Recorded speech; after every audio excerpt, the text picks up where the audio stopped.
back on the bunny slope. "Excuse us!" I set my jaw and managed to keep the eye roll internal as I stepped aside to allow a couple with a stroller to go by. For God's sake. I returned the wave the toddler gave as they passed, even though I was seething inside. I scuffed my shoes in the dirt, considering my options. This day had been going so well, and now frustration sat coiled in my chest, set to open up, expand, and swallow the whole day. Just settle down. I released a slow breath and shook out my hands. I could run the loop again, knowing that there was at least one stroller out there to dodge. Unless... I tracked back from the trailhead a bit to what was barely enough room to pass through the bushes lining the path. An opening onto a deer trail. Sometimes, I stood on the balls of my feet and peered over and through the brush, and sure enough, the trail seemed to open up a little. Enough for me to run, anyway. Definitely not enough for a stroller. It was barely enough to wriggle through, yet as I continued to look, the bushes seemed to open. They were pulling back on either side, ready to accommodate me, ready to welcome me if I'd like to enter. If I wanted to take just a few steps in, surely I could find my way. I wasn't supposed to leave the main trail any more than I was to run on the highway alone, but the difference was that no one would see me here, a thought that drifted through my mind, which had suddenly gone honey-soft and warm.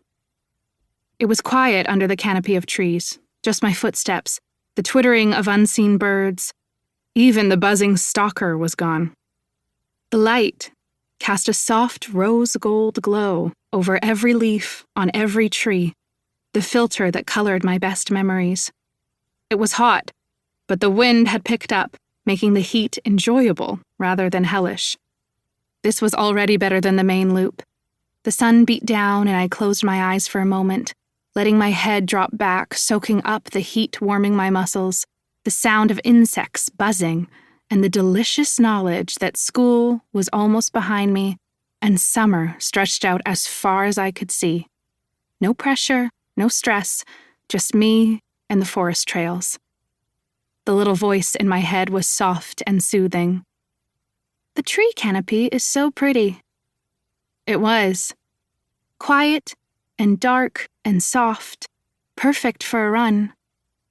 Just a little one. Noise from the trail made me look back. Back? How had I gotten here?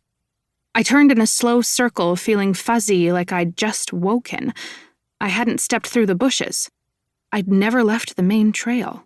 Yet, I looked back through the brush and saw the colorful flash of 3 cyclists heading along the trail to the main loop. I should definitely go back. I got only 2 steps back when I felt it. A tickle in my brain. Not a thought, but an actual itch. A scratch from the inside. And even though I knew I shouldn't, I turned my back to the main trail. Keep going. I did.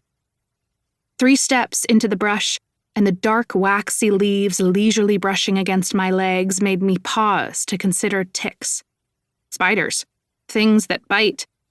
But bravery, faith in modern medicine, and my body begging to run sent me gingerly hop-shimmying through the bushes with their deep red berries until I saw it. The trail showed itself, clear and welcoming after 30 feet. No stroller or cyclists here. Perfect. It was the best feeling, to need to pay so much attention to the footing that my head emptied and went quiet. There was no school, no job, no parents, no worries. My eyes tracked the ground coming up in front, relayed the information to my body, and together, we just went. Mindless bliss.